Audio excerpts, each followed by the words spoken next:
I'm recording this devotion on Friday, April 12th. And tomorrow, April 13th, is my mom's 90th birthday. And as a family and friends, we're going to gather together, Lord willing, to celebrate her tomorrow.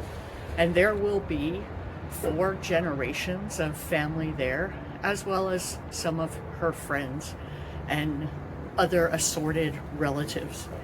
And it will be a great opportunity to celebrate my mom and her life and her legacy that she has passed down.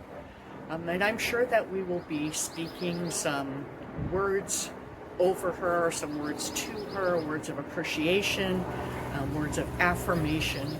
But we also need to remember that as families, we want to encourage one another. We want to affirm one another. We want to tell stories about one another. We want to have that legacy of traditions as a family.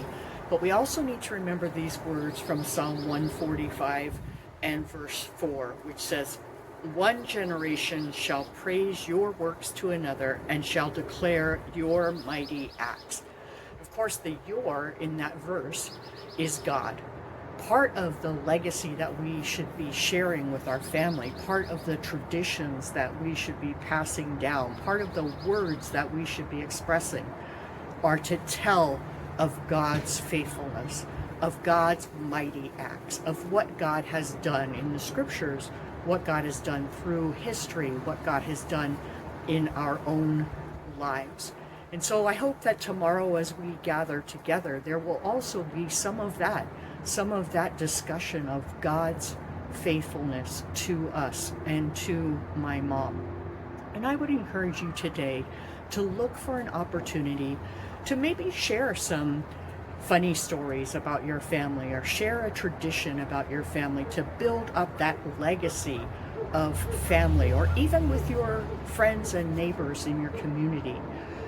But also to look for that opportunity to share God's mighty acts, to praise his works from one generation to another. They don't even need to be your biological family. Just look for people around you that you can be faithful to testify of what God has done, of how he has walked with you in your life, of how he has answered prayer, of how he has encouraged you. And I think by doing that, you will also be encouraging others.